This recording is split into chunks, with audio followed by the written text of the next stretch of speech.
I'm going to talk about, I guess, like diet cults and dogma, or at least kind of brush on that topic here. I want to share something, and I'm going to start it off by explaining that I am not keto, I am not carnivore, I am not paleo, I am not any of those things. I don't use those to identify myself. I don't use those things to identify my diet either. Um, Have I done a vegan diet? Yes, I have. I did a strict vegan diet. I ran blood work through the whole thing. I just did it as an experiment to see what it was. I've done the zone diet. I've done a carnivore diet. Like I did a diet of nothing but meat, and I ran blood work through the whole thing, and you just wanted to see what it was. Same thing I did with the vegan diet. I just, I'll try something.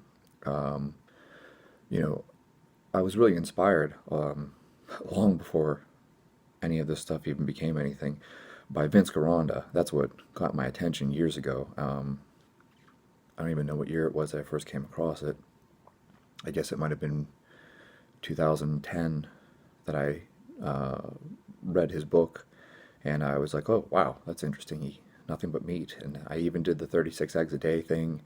I ran blood work. I was like, is this going to wreck my cholesterol? Like, what's going to happen? And it's just my own curiosity that I'll try things, right? But I'm not someone who becomes dogmatic and adheres to these things like permanently. If I say I'm going to do 36 eggs a day for a month, I don't sit there and tell myself, well, I can never change my diet ever again.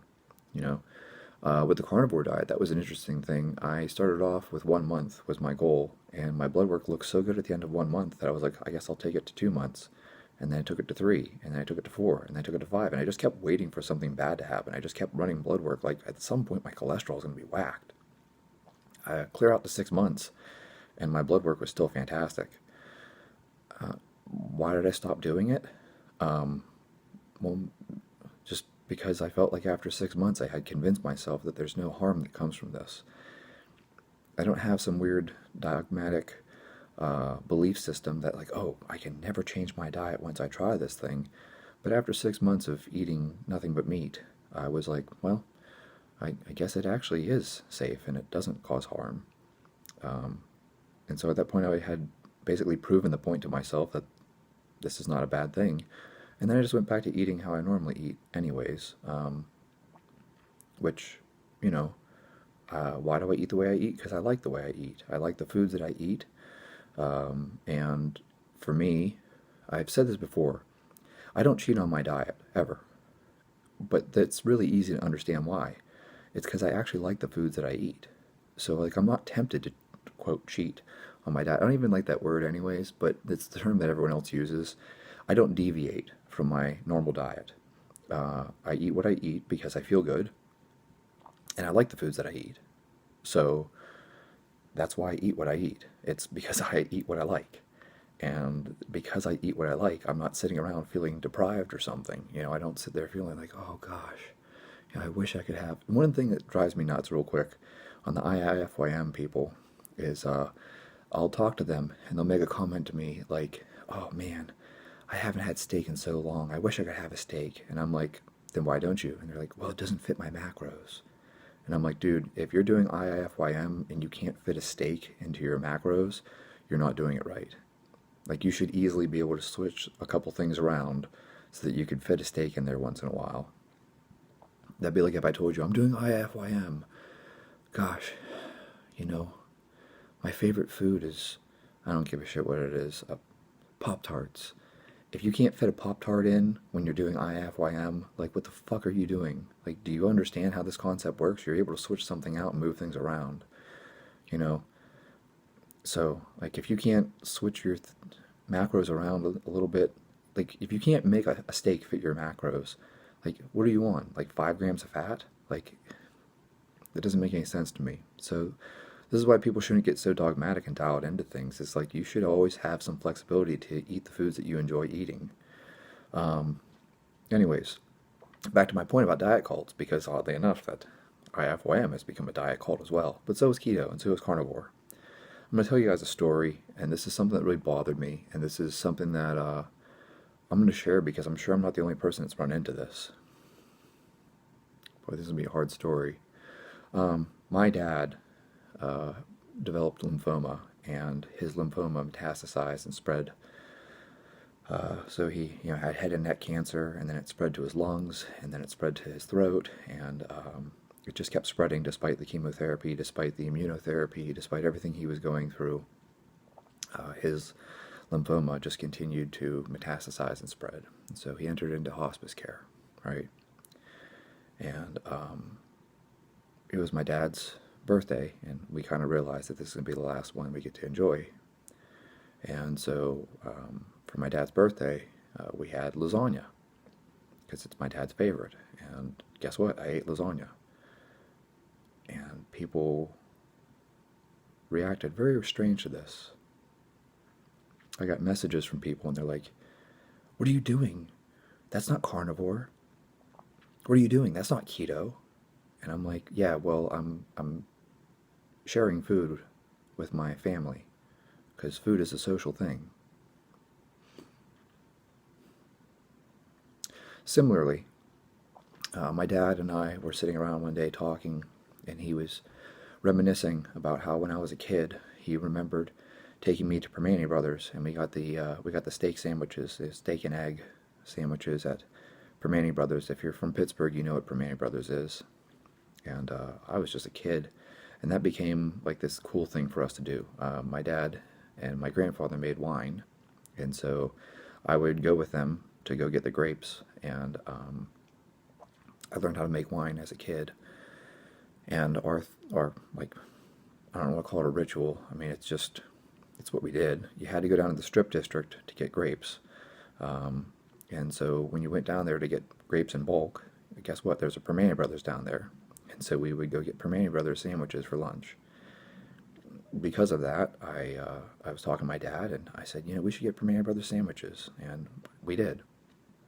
And I shared that with people. I shared that I was sitting down and enjoying dinner with my family. And I made this comment about how who is at your table is more important than what is on your table. And people started messaging me, "What are you doing? That's not carnivore. What are you doing? That's not keto." And it's like, well, I'm not carnivore. I'm not keto. I don't belong to that diet cult. I'm free to eat whatever the fuck I want. Like, I don't understand this weird thing of, like, oh, we label someone as keto because they talk about ketogenic diets. Or we label someone as vegan because they talk about vegan diets, and then they're never allowed to change. I'll never adhere to any of those things. I'm not carnivore Chad or keto Chad. I'm not vegan Chad. I'm not anything. I reserve the right to change my diet anytime I want. And I can easily eat whatever I want at any given time. So, if I want to sit down and have chocolate chip cookies with my mom or enjoy some ice cream with my nephew, I'm gonna do it. It's like, it's a weird thing to me that people get into this mindset of like, oh, well, because you talk about ketogenic diets, you must be keto all the time. Well, how about this? How about I got interested in ketogenic diets because I was interested in brain chemistry, and actually, this is something that people should pay attention to. Every neurologist and neurosurgeon you talk to will tell you that the ketogenic diet, or at least a low-carb diet, is good for you. I find that interesting that it always comes from a neurologist. But of course, as I've mentioned to you guys before, I went back to school because I wanted to get my PhD in neurobiology. And as I started studying neurobiology, I started realizing, wow, these ketones have really interesting effects. And that's what fascinated me. Beta-hydroxybutyrate can function as an HDAC inhibitor, and there's all these benefits, and you can stop seizures, and you can stop migraines, and you can, all these different things. It's fantastic. It's really quite incredible. There's even research out there using ketogenic diets for Alzheimer's and Parkinson's and all these things like that. So it would only make sense that I would try this diet since I'm reading about it. But nothing says I have to do this for the rest of my life, and that's true for you too. Whatever diet you choose, I don't care what you do. You decide you're going to do paleo, you're going to do zone, or whatever you're doing. Nothing says you have to do that diet for the rest of your life. In fact, you're doing an autoimmune diet. Nothing says you have to do that for the rest of your life. In fact, actually, I think the carnivore diet is the best diet out there for people that have autoimmune disorders because it is the ultimate elimination diet. You go down to just nothing but, meat. Well, that's a good place to start, and then you can start reintroducing foods one at a time. I'm not telling you that because you did carnivore to, figure out what your food sensitivity was, you have to do carnivores for the rest of your life. Not at all. I mean, let's say you have Crohn's or something. You switch to a carnivore diet and it resolves your gut issues, and then you can slowly try one new food at a time. You can try putting dairy back in. Did it make you sick? No? Then I guess you can add dairy. And maybe you try something like some white rice. Okay, white rice is safe for you now too. So now you're eating meat, dairy, and white rice. And then you put broccoli in, and oh man, your guts flare up and you get a Crohn's flare. And okay, broccoli's off the menu. So then you switch back to just eating the meat, rice, and dairy, and then you try introducing some kale. Well, kale's okay. Now you can have kale on your diet, and then you decide, what, I want to put some blueberries in, and oh, blueberries are okay. You put strawberries in. Oh no, that one's not going to fly because of those little seeds. Those upset your Crohn's. Well, now you can have blueberries, kale, dairy, meat, and like white rice. You got this combination of foods. You can put one food back in and see what it does. So, like, that's the whole point of an elimination diet, is to figure out what things are causing you problems.